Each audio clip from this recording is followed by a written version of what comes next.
Hi everyone, welcome back to the 21 and Sensory podcast with me, Emily. On today's episode, I have the lovely Marianne Eloise. Marianne is a writer and journalist who lives in Brighton in the UK. She writes about things such as TV, wellness, disability, film, business, digital culture, sex, and alt music for outlets including The Cut, The New York Times, Dazed, Vulture, ID, and The Guardian, to name a few. Marianne also writes copy, branded and native content, and newsletters for brands, artists, and companies, including Paramount, Universal, Sony, and more. Now, if you think that you recognise Marianne's name, it might be due to her brilliant essay collection titled Obsessive Intrusive Magical Thinking, which is out everywhere now and recently has come out in paperback too, so I'll pop links in the show notes in case you would like to buy a copy. I've recently finished reading it, and it's a culmination of a life spent obsessing and offers a glimpse into Marianne's brain and her inner thoughts. So, Marianne, would you like to say hello? Hi. Yeah, I don't think I have much left to add. I feel like you've covered everything I've ever done. Okay, that's good. Yeah. So maybe we'll get stuck in straight away with the diagnosis that you have. So if you wouldn't mind kind of describing your journey to diagnoses, that would be great. Yeah, I'm autistic and I have ADHD and yeah, I was diagnosed with both of them like 3 years ago because I grew up in the 90s, as I'm sure you know. It wasn't particularly common. I was like, looking back, like a really like classic case. And I think if anyone had that language, then I would have been diagnosed then, and I would have been in a lot less trouble growing up. But yeah, that was not the case, and here we are now. And how old were you when you found out that you were autistic? Well, I was 27 when I was officially diagnosed. Okay. And had you kind of had any inkling before at all? Like, had anyone ever kind of mentioned it to you? Yeah, like a lot of people have said to me, usually quite like cruelly, like Mm-hmm. what it's like. And then I think because of that, I started kind of looking into it. Like it was kind of around like 2015 when I first worked in an office that I really felt like I needed to know, Mm-hmm. for lack of a better term, like what was wrong with me, like Yeah. why I couldn't do everything the way everyone else could, like why like just going to work meant that like I was completely exhausted and like couldn't do anything else all night, and I couldn't, and I always needed all this time to recover. And I was like, does everyone else do this? Mm-hmm. Which is not true. Because before that, like I had quite a lot of difficulty in school and stuff, but I'd always like worked in bars and things where you're kind of, I don't know, I think you're like on your feet all the time, you're very busy and everything changes all the time, and like I found it quite friendly to like how my brain works. And even though you're like technically having to be polite and like interact with customers all day long, Mm-hmm. if you work in a bar you don't actually have to be that polite. Yeah. You don't have to be fake. There's a lot of room for like personality and kind of talking back to people. And like, yeah, it wasn't until I had to sit still for like 8 hours a day that I really realized I had like, yeah, a problem, I guess, again, Mm-hmm. for lack of a better. Yeah. I get you. I definitely resonate that because like working part-time in customer service, I just realized I could like script stuff, but you're Yeah. right. Like when you move to like an office job, like say after uni and stuff, you're like, how is everyone else coping in this like hellish environment? Like you can't really necessarily script stuff like a customer service role. So I definitely get that side of things.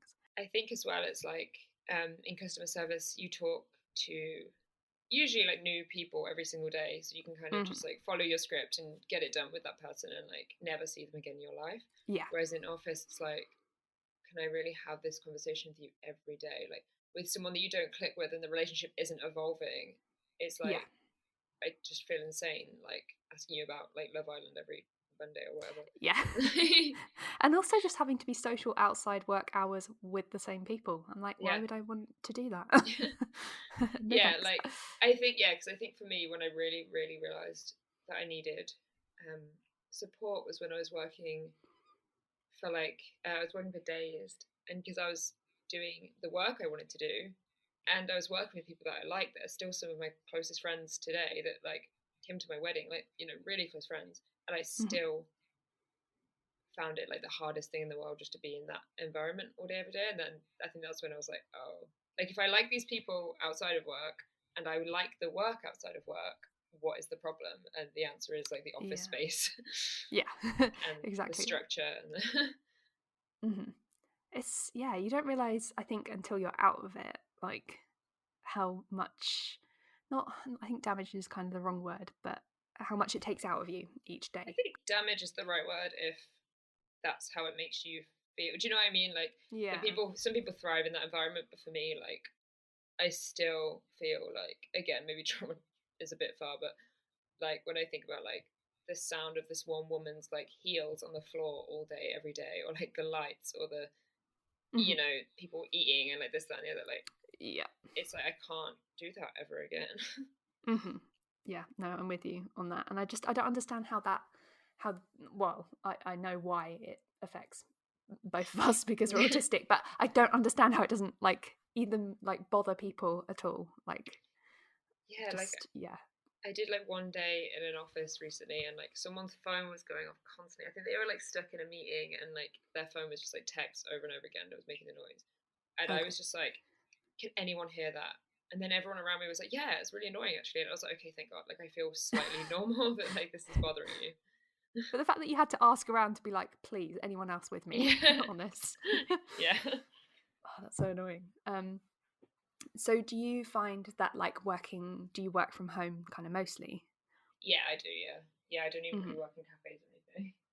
Mm-hmm. I just find like working remote is so much, like I feel like it's gotten more press because of like obviously pandemic and things like that, but I think it really suits a lot of people just because it's your own environment that you can like control.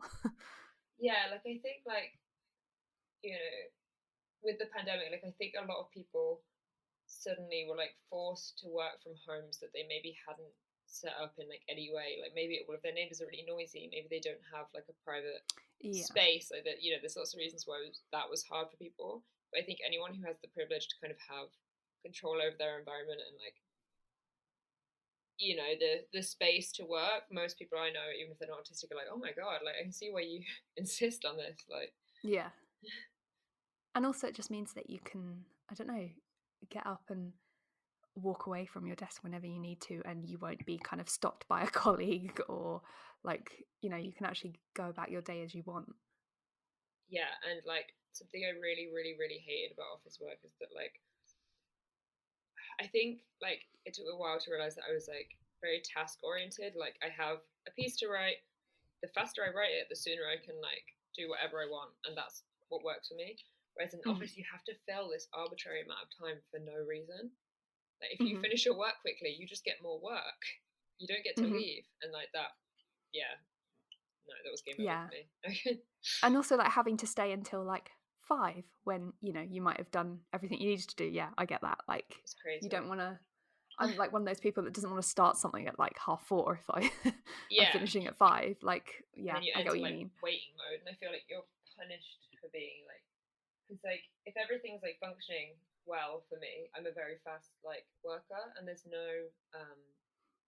benefit or motivation to do that in office, because if you finish quickly, you just get more work.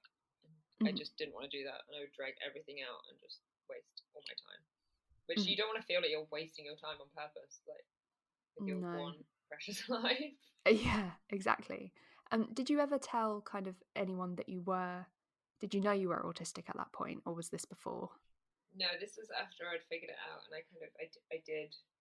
Um, there was just stuff I wanted, like working from home or like working in a different room and like being allowed to wear headphones and like I was basically told that I could not have those things without a diagnosis, which I did not have yet. So I left. Right. Okay, so you had to kind of have the evidence, they were saying. Yeah, Right. yeah. That seems a But bit wild, but okay. it wasn't enough to be like, because I think even someone who's not autistic should be allowed to go like, hey, I think I would work better if I had these things. Yeah, Like absolutely. everyone should be allowed to like accommodate their work in a way that suits them. Yeah. But there you go. Maybe things are different Yeah. now with like the pandemic and like more awareness. Like I left work like 5 years ago, so Yeah. I feel like that could be like a whole podcast topic in itself. Like there's so much to talk around that. What was I going to ask you?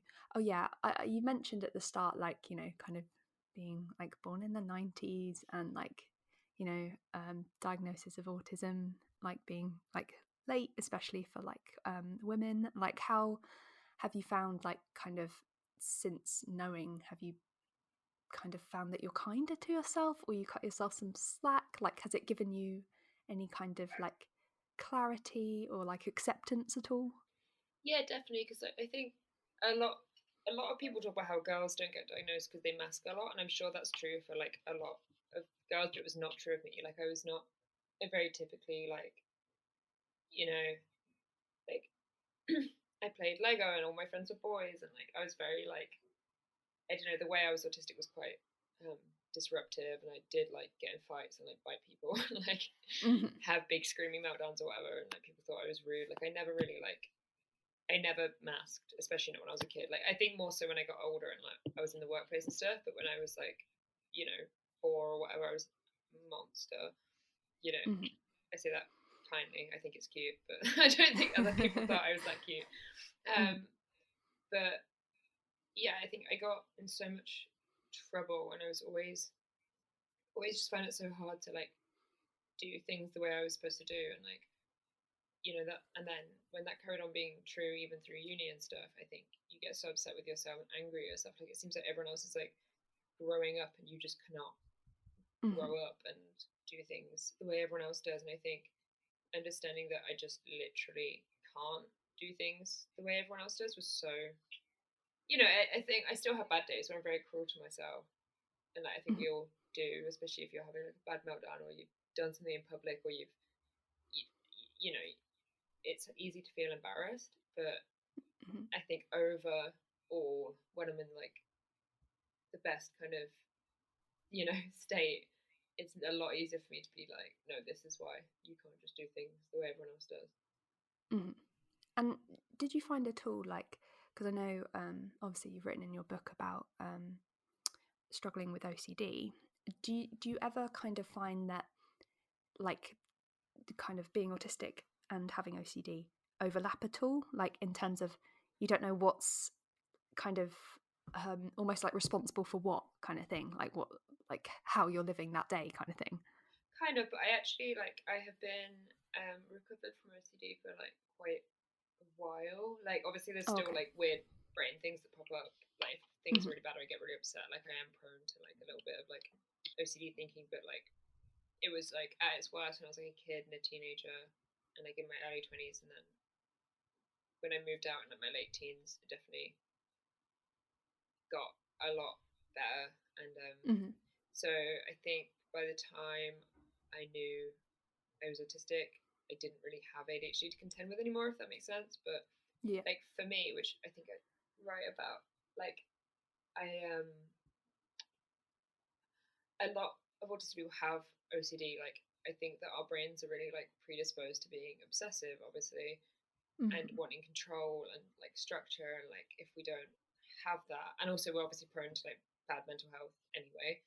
Mm-hmm. And I think if we don't have that kind of structure, we're more inclined than other people to kind of seek it and like make it up. And I think it's probably also why lots of autistic people have eating disorders as well as our Mm-hmm. general like problems with our bodies and like existing in Yeah. our bodies. Yeah, that's the thing as well. Like, I think I didn't realize until I was diagnosed that there's a lot of like comorbid Mm. kind of conditions, and I feel like being autistic is layered with, like, you know, anxiety and depression and like other kind of mental health issues as an autistic people, you know, to the extent, like, you know, such as like eating disorders and things like that. And I kind of feel like you don't realize that maybe they interlink, or maybe they're the result of not knowing that like you were autistic all this time kind of thing. And I just feel it's really difficult because I feel like mental health is treated separately from being autistic or, you know, ADHD, and actually they should look at you as one whole person with all of these things. Yeah, yeah. Because like I don't know about you, but I also have like EDS and like other like physical problems often Mm-hmm. come with being autistic. I don't think they've like fully proven the link, but like there's a lot of anecdotal kind of Yeah. overlap. And like it kind of sometimes it really breaks my heart that like people put so much focus on like curing autism or whatever, but Mm-hmm. they never want to cure or support or put the research towards like the things that actually affect our lives like negatively, like the physical problems and like, Yeah. or like I always say, when people try and get, well, autistic people are like suicidal at this rate and that's why we need to cure autism. I'm like, no, we have that kind of rate of like suicidality because of the world we have to live in and the way you treat us, and especially if we're not diagnosed, Yeah. we have no idea why we're being treated like that or why we feel like that. Like, Mm-hmm. I think the likelihood for us having those kind of serious mental health problems really like wouldn't be the same. Like, we still might be predisposed, but I just do not think it would be the same at all if Mm-hmm. we had the And that's support that we need. yeah, and it's really interesting you saying like, it's not actually the autism diagnosis, it's everything surrounding it, Yeah, or everything else we're like struggling with at the same time. Like it's not the autism, it's like the world in general. yeah. Yeah, I definitely get that. And I'd be interested to talk to you about your book. I finished reading it about 2 weeks ago, and I found it really interesting. It was really interesting just to see, I don't know, your style of writing and kind of the like, I felt like kind of going on a journey through the book and learning like a bit more about you and your life. But how did you kind of begin to write it? Because I know you started writing it a few years ago. Is that right? Yeah, I started writing it like, yeah, I think like 2019. Mm-hmm. But like long before that, I'd kind of wanted to write a book that was just about things I'm obsessed with, basically. But I was like, who Mm-hmm. would want to read that? Like, it's just what I'm, what I like, or that I'm interested in. So yeah, it kind of evolved from there. Mm-hmm. Like, I already had an agent, and we were already like working on like book proposals and stuff, and that was like the main thing I really wanted to do at that time. Mm-hmm. And I know I think you'd like completed a draft of it, but before like the pitch went out, you got your diagnosis. Is that Yes, right? yeah, yeah. Yeah. Yeah, because like for me, like I wanted to write about all those things anyway. Like being obsessive and like being the way I am and whatever is obviously like that's set in stone. But I think having that diagnosis was like, because I don't really talk about being autistic a lot, like in the book. Like I think I mention it in the introduction, and then like if you know, you like if you read a Yeah. certain thing and it relates back to being autistic, then you know that. But Yeah. you could read it and not pick up on that, I guess. Mm-hmm. But yeah, I think having this like final thing that like said exactly why I was that way was like very helpful for me, because like Mm-hmm. to me all this stuff seemed like so disparate, like all my like health problems, my OCD, and like this, that, and the other, like all seemed so separate. And then I think suddenly like having this like one thing was like a real. It was just really helpful for me. I think you go around thinking you're like weird or you're this or you're weak or like Yeah. that, and it's just like, oh, okay, no. Mm-hmm. And have you got feedback from people who have read it to be like, yes, like I get this? Yeah, yeah, a lot. I get a lot of very nice messages, and meet Oh, a lot that's of nice nice. people at events and stuff who Mm-hmm. feel it. And something that I didn't expect and I'm really glad about is like quite a positive feedback from like parents, because I find sometimes like autism moms are like Mm-hmm. the Yeah, yeah. yeah, I get they're you. a scary bunch. Yeah, they can be. If you're not exactly like their son, sometimes they can be a little bit. Mm-hmm. But I've met so many parents who are like amazing and have read it like in an attempt to like support their kid a bit more, or like this, that, and the other. And, like, it's been really nice. Well, that's nice. And Yeah. how do you find like, it sounds quite scary putting something that like personal out into the world, but then like having to do things like, events around it and just, being an author in general. How do you manage that? Like how do you stop yourself burning out from kind of your job and from also being an author? I don't know. Fair enough. Yeah, I swim quite a lot. I kind of protect my peace quite a lot. I do burn out quite a bit. It's really funny because I never read any press or anything unless it's sent to me. But then that means that I literally just this week by accident found a very nasty article about me on like a right wing website that was like full of lies. Like it said that I do loads of drugs and all this insane shit. And Okay. like, so I protect my peace by not reading anything like that. And then when I do, I'm like, oh my god.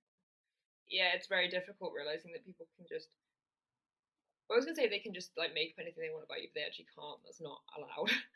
Yeah, it, that's so as someone odd. who does journalism, I know that you can't just like say things like that for no reason. No. And to go to the time and effort of doing something like that and not fact checking, and Yeah. how odd. Well, yeah, it had to come out 3 weeks after the book release because they actually asked for a copy, and I told my team to say no because I figured that was going to be what it was. So I guess they had to buy it. Okay, So thank amazing. you for They that. had to, yeah, they had to support you in order to like badmouth you at the same Yeah, time. basically. I get you. Yeah. It's interesting you saying about like swimming and stuff, because I know that kind of features a lot in I know you call it like an essay collection rather than a self-help book, Yeah. but like your kind of relationship with the sea and just trying to find like a balance, and I don't know, it feels like you almost had this internal battle. Yeah, I think like again, it's separately like it's really hard because like I think when you're autistic, as you know, you seek out these like sensory experiences. You don't necessarily know that's what you're doing, especially when you're little. But like swimming for me, obviously, was like my favorite sensory thing. I did it all the time. I did it at the leisure center. I do it in the sea. I do it wherever. But then it also kind of conflicted with my autism in that like I couldn't, like I hated the feeling of swimsuits. I hated sand. I hated this. I hated that. And then like I hated like my feet on like the pool side, you know, like all these things. I'd be Yeah. like screaming until like the second I was like in the water, and then I'd be like the happiest kid in the world. And you'd have to drag me out, and then I'd be screaming, taking off my swimsuit before we were even in the changing rooms because I hated it so much. Like it was like, and then obviously that carried on, like kind of made friends with my OCD as well when I was a bit older. So it's, I guess, relatively recently in the grand scheme of things I've been able to swim again. And are you able to swim in Brighton, or is it just really cold? From like May onwards, I can. Okay. it's yeah, not all the time. Like yeah, I go. Yeah. I have like a gym I go to where I swim like every morning because Oh, okay, that's there's nice. some kind of, I don't know. It just feels like it like aligns, like puts my brain and my body in like the same place, if that makes sense. And then like Yeah. if I don't do it, if I'm like really busy, I'm like, it'll be fine. And then if I have like a couple of phone calls or something, I'll feel myself getting like wound up and like nearing meltdown like this, and I'm like, this probably wouldn't have happened if I just like went for my swim. Yeah, I get you. And do you think having that routine as well also kind of helps you with your day, like knowing if you've been and done it, kind of Oh, thing? for sure. Because I'm not a lazy person, but my sleeping schedule is not great, so I don't love to wake up in the morning. But like, I think knowing that the pool is quieter in the morning, Yeah. and also that like, you know, like this morning obviously I went for a swim because I knew I wanted to do it before I had my call, and like I think yeah, it really helps me like get out of bed and like you say have that routine and like that kind of, because obviously I don't have any structure otherwise really. And I know you mentioned a few minutes ago about kind of, you know, how sensory kind of experiences you know, can really affect you as an autistic person. And I know you mentioned about you have like a limited selection of like good foods Yeah. that you kind of sort of stick to, and I think a lot of people call them safe foods. I know you've kind of mentioned that you fill your life with like these carefully like created sensory experiences. Do you think that that's kind of put you back in touch with your own self a bit? Yeah, I think really focusing on like the things that I like and that are good for my brain and whatever, rather than constantly trying to force myself to be different, has been really helpful. Like my husband like cooks loads and he absolutely loves cooking, but I still need like a little bit of warning if he's going to mix something up slightly. Like if I'm like, I want like like red pasta, and then he decides to get like creative and put like some vegan sausages in it, that might be really upsetting to me if I'm not like mentally prepared for it, which is Yeah. so like, it sounds stupid and like childish, obviously, if you, unless you get it. If you, it's like very like if you get it, like you Yeah. get it. But yeah, It's I think almost the surprise element, isn't it? It's like, whoa, that's not what I agreed yeah, to. yeah, yeah. Yeah. It's like it's just something that like you might want if you were told it was coming, but if it's like suddenly there, it's like, what's in my food? It's like, Yeah. I Yeah. remember the first time he made me like beans on toast, and he like put like hot sauce and stuff in the beans, which like I like hot sauce, whatever, but like I like my beans, Heinz my beans, just Yeah. as is. They're perfect. They're done. Mm-hmm. And it was like I was like, I literally can't eat this. Like, and you feel so silly and like kind of ungrateful, especially when someone's bringing you food. But like, I don't know. Mm-hmm. It's hard to And I explain hate that, why like, it's so bad. yeah, and I hate that it's almost like seen as like it's seen as dramatic or like, you know, being a picky eater, but it feels like life and death. Like when Yeah, you're in that situation, you're like, I will literally like potentially shut down because this is not what I was expecting. And it's yeah, really, I think so many people link that to like childlike behavior, and like it's really hard to separate from that and be like, no, like it's still like you're still autistic when you're an adult, even if you're yeah. autistic as a kid. Like It's it's not childish, but I feel like anything to do with like, you know, picky eating feels like that. but there's loads of things. There's so many things that are like acceptable as a kid, like fussy eating, or even like you know certain interests or whatever. And then if you Mhm. dare to like have those things carry on into adulthood, you're like childish and you need to grow up and get over it. But it's like, but like Yeah. I don't know. It's something like the neurotypical people say sometimes that really shocks me is that they're like they say that they were a different person when they were like 20 or like in their teens or like kids. Like they don't seem to recognize the person they were like 5 years ago. And I'm like, Mhm. that's not me. I don't really know what you're saying. Like I can see such a clear evolution from the person I was at like 2 to who I am now. Mhm. So it's like, why would I at some point in that journey have decided that like I hate Hello Kitty or whatever? Like, that's not going to happen. Yeah, and I feel like people expect you to kind of have changed if they like meet you again, kind of thing, and you're like, no, I'm just still the same old person I Yeah, was. yeah. Whereas other Sorry. people really change, don't they? You're like, whoa. Yeah, and it's really hard to like. I don't know. Like, I met someone once, and he was like, "You're exactly like how you seem online," and I was like, "What am I supposed to be like?" But like, I Yeah. get it. I get like some people are like, I don't know. I guess liars is a bit too whatever. But you know what I mean. Like, Yeah. some people do But I have guess like, it's nice to know that you are genuinely you on the internet, because yeah, sometimes it's really hard to work out if people are just putting on, you know, a front or like, you know, curating their feeds and things like that. yeah. Like, I guess I will only like, I won't again like to protect my peace. I don't post much that's super personal or like negative or whatever. Like, I don't think people are owed like you know, some people are like, oh, you've got to like show the bad on Instagram and they post videos and starts crying or whatever, and that's fine. But like, that's not for me because to me that's just personal. That's I don't owe you that. You don't like, Yeah. especially Yeah, if exactly. maybe some people don't like me and I don't want to give them like the thrill of getting to see me upset. But Hmm. um, so you know, I curate. I only post things that like I like and that look nice and like that I feel comfortable sharing. But Hmm. I wouldn't make anything up really or give like a false idea of what I'm up to or you know. Yeah, yeah. And I know you talk throughout the book about like Disney adults and how Yeah. much Disney has kind of played a part in your life. And again, I feel like that links to like things people think people grow out of, but actually it brings you so much joy and so many others. Like I've seen, you know, how many people go to Disney. Yeah. But like it was really interesting to hear about like, you know, your favorite rides and like your friend taking you to like secret sections and things like that. And it sounds like a kind of really lovely form of escapism. Yeah, it's like a whole separate world. It's crazy. Like when you're there, you kind of, it's like, I think just because they have their own like different systems or whatever, like you're not really thinking like it's 2 o'clock. You're thinking like, okay, well, there's a 50-minute wait on Space Mountain, but if I get like a fast pass, I can do this and then I can go there. And like your whole day is Mhm. oriented around like what you're doing in that space. Like nothing outside matters. You probably can't get that much service all the time, or at least you couldn't until recently.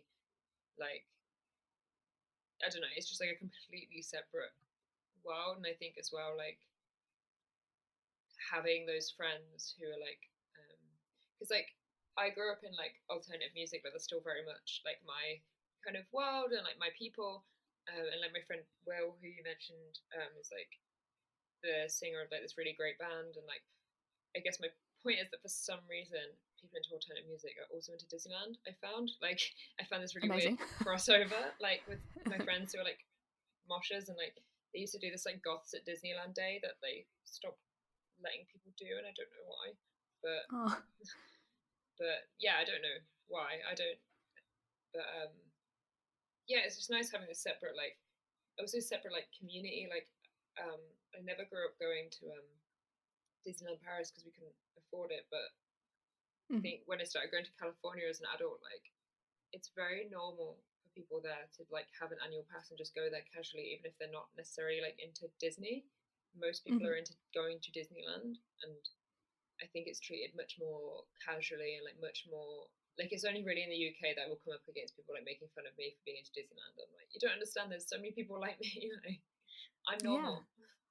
Yeah, literally. Like, and also like it does make sense. Like if you were to live somewhere near to that, like I'd love the opportunity to explore it over a number of days rather than like, you know, just getting a day pass and feeling like you have to fit everything in. So Yeah, or needing yeah, to that pay for like obviously it's still expensive, but like if you live nearby and you can get an annual pass for however much and like go a lot or take your kids a lot, it's obviously a very different money commitment than having to like pay for hotels and fly to Florida and like whatever.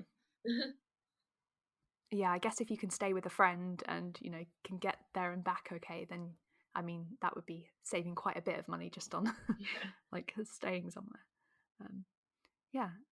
And your favorite, you were talking about like your favorite ride as well. Is it? I don't know what it's called. It's No, my the big favourite is the Haunted Mansion, but the Tower of Terror is my second. oh, I okay. have a lot of opinions about them turning the California one into a Guardians of the Galaxy ride. Ah, okay. Big topic there. Yeah. And it was like I found it really interesting like how much you had like deep dived into like Walt Disney. Oh my god, there is so much I was totally unaware of, and like how he came up with certain elements and how much he like curated the kind of parks and things like that, and how they're trying to sort of carry that on and things, but like some of the more like sus stuff as well, like I was like, oh my god, I need to do my own research into this.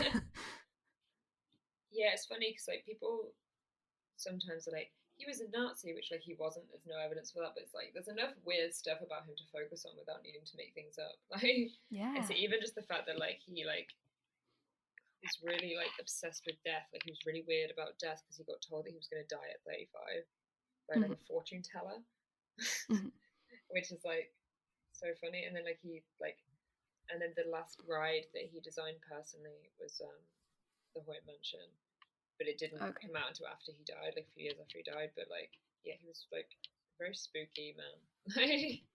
Yeah, sounds it. Like really kind of like I don't know, all this like underlying stuff and like his childhood and things like that seemed a bit I don't know, not creepy but a bit odd. Yeah. Yeah, I don't know.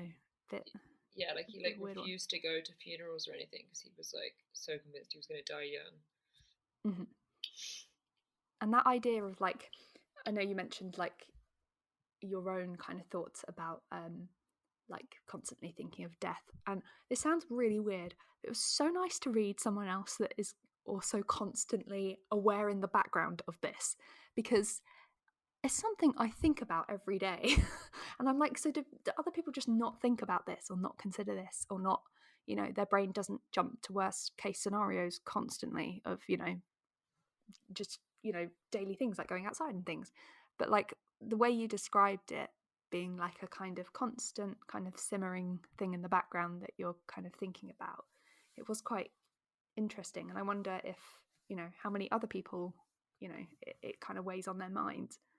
Yeah, it's so weird. I'm like, I don't know. I think in a way it's nice because like if you're aware of that, you'll kind of do within like your capabilities and like what's possible for you or whatever. I think you'll kind of spend a lot less time doing things you don't want to do if you're genuinely aware of it. But then it is also Yeah. obviously very stressful and upsetting. Like, But I'm sure there are lots of people who think about it all the time and maybe just don't. I don't know. Mm. Also, that museum you went to. So horrible. I'm just asking you like things about the book, and I hope I'm not revealing too much to other people. Oh no, but it's fine. that was like, what? Why does that exist? Oh, it's so crazy. I literally just don't understand. Like, I don't. Like, I mean, it's just like classic kind of very American like sensationalism. But I guess because they're like, we want to make people like aware of like their mortality or whatever, I thought it was gonna be like a little bit more respectful, and like that is obviously something I am interested in. I do read about a lot. I do go to a lot of like cemeteries and stuff. I am interested in like different people's like death, like cultures around death and stuff. And I was just like, this is not that. This is absolutely vile. Yeah, and the fact like someone had fainted and was on their way out as you were going in. I Yeah, was like, which oh my god. I completely understand because it was really grim. It was very like claustrophobic and unpleasant. There were so many like gory photos and things that I don't think you need to see to be aware of death. That's the thing as well. Like, you don't want to like inadvertently like trigger yourself, Yeah, but also like you're interested in the topic. Like, I feel like it's a fine line between like protecting yourself, but also like your interests as well. yeah, especially like I don't know, no one in LA can drive. They can't drive. They drive like they want to kill people. They're like filming themselves on their phones all the time. They're like they don't signal. They don't like they cannot drive. So seeing loads of pictures of like bloody car crashes is not that helpful because it's like, well, I'm driving very carefully, but no one else Yeah. on the road seems to be. So if Yeah. this is going to happen to me, I have no control over it whatsoever. Like, and it's really frightening. I didn't even realize that like how chaotic it is there in terms of like driving and stuff. And you saying that you're constantly kind of driving past like, you know, crashes and incidents and things. So especially when it rains, they cannot like because it obviously never rains there, so like they just have no idea what to do. It's quite frightening. Like I've been seeing like with friends in the car and they've started like filming themselves on Snapchat or something, and I'm like, can you not kill me today? Like, but it's really normal for them. Like I started watching a YouTube video yesterday and I had to like close out of it because the woman was filming herself. It was like an hour-long video and she was filming herself while she was driving, and I was like, I can't watch this. No.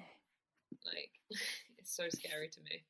Yeah, and in the UK that would like obviously you can't do that in the UK, but it would feel really like odd to have your phone out and doing things with it whilst anything other than to directions. Like, yeah, literally. It's just so weird. I just it's very scary to me. I don't know if it's legal, but it's definitely like commonplace.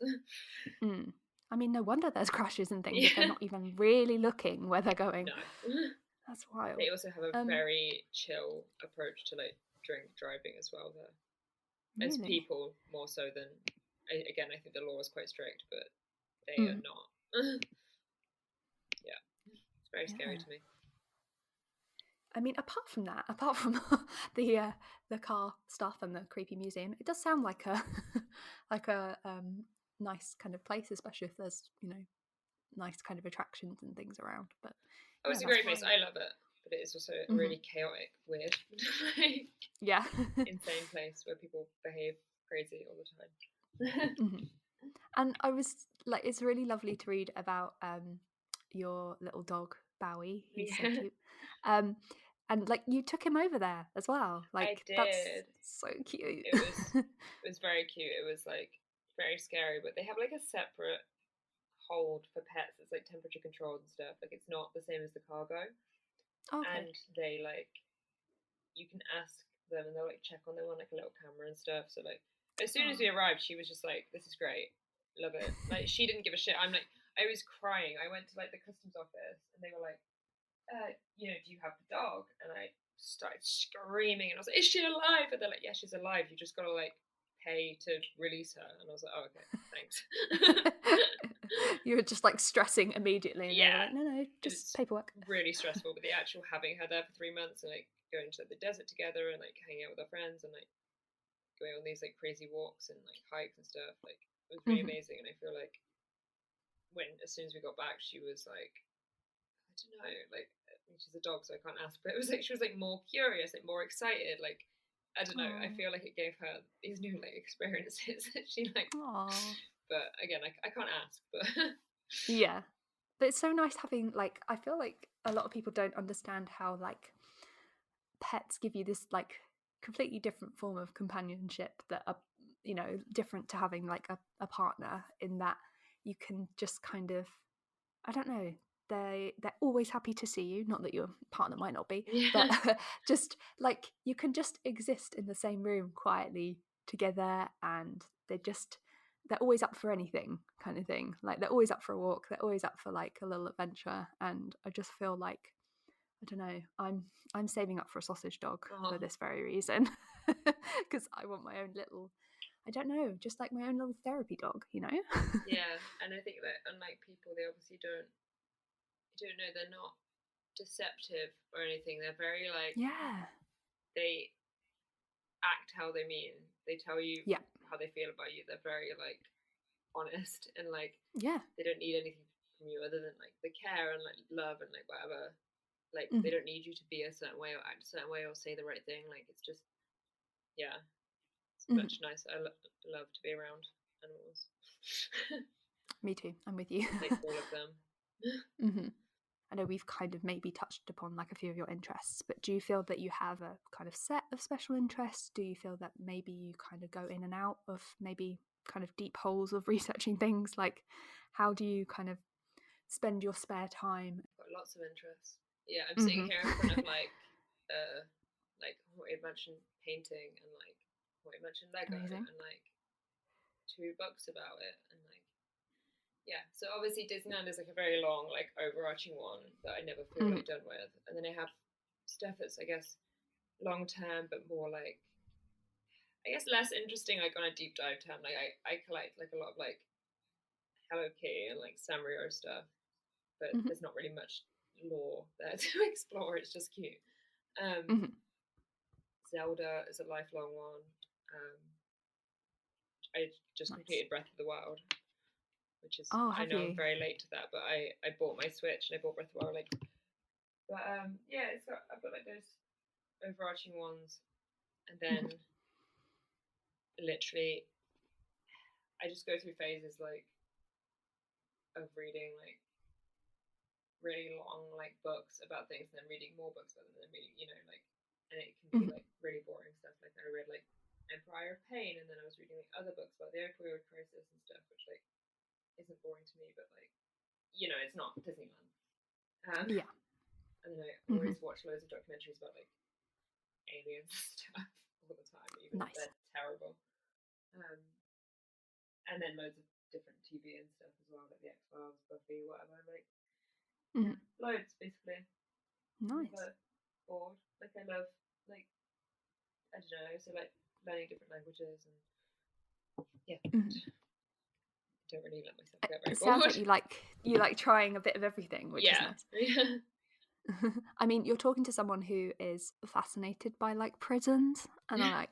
Nice. I just like I know it's so random and specific, it's but not, like it's not that random. I like, there was like a YouTuber I used to watch who talked about like being in prison, and then I was literally yesterday I like remembered her, and I looked her up, and she's in the middle of like all this like drama. So like I went down like prison YouTube drama. So like don't worry. Okay.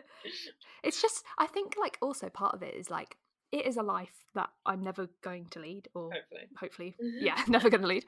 Don't aim to be in prison, but I just find it like fascinating, just the kind of concept of, you know, that's people's daily lives. And yeah, I just, documentaries and stuff, I'm there for it.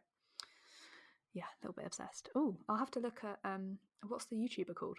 She's called Jessica Kent, and she used to like talk a lot about like being in prison as like a woman and stuff, and then she's involved in all this other drama now. So it's very chaotic. I was like, what's she up to? And then I was like, oh my god, okay. But yeah, I'm into everything: nature, animals, music, obviously, all sorts. And are you still kind of, I know you write a lot about music and stuff like that, do you get to kind of travel a lot because of that? I don't know, if I travel for it, it's usually out of choice. Like, yeah, when they're like really small Fall Out Boy shows were announced recently, I just went to Manchester and London, and like I've seen them in Berlin and stuff before. So I don't know. I've been to a lot of like festivals for free, I guess. So I guess that counts. That's cool. How do you find festivals? Are they a bit? Yeah, they're not like... my favourite. Yeah. Yeah, I either do day festivals or the ones that I've done in Europe.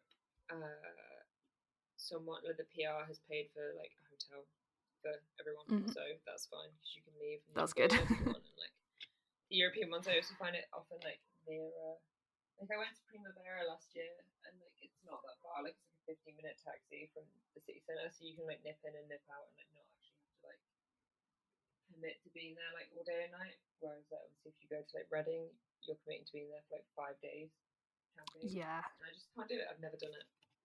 No, and I just like creature comforts as well, like being able to wash. Yeah, like these like luxurious things that I've gotten accustomed to, like having a wash. Yeah, exactly. I'd love for you to mention where people can buy your book, and also maybe any like social links or website you might want to mention. You can buy my book everywhere, I guess, but ideally from like a local independent bookshop because they need you. And I get more money if you buy them from a real shop and not Amazon. So that's my preference. Okay. But obviously it's not necessarily everywhere, so I do understand that it's not always possible. It's tricky. And then just my name everywhere, like Twitter, Instagram, not TikTok. Fair. Or anything else TikTok's a weird one. Myself. Yeah. I get you. Yeah, just my name.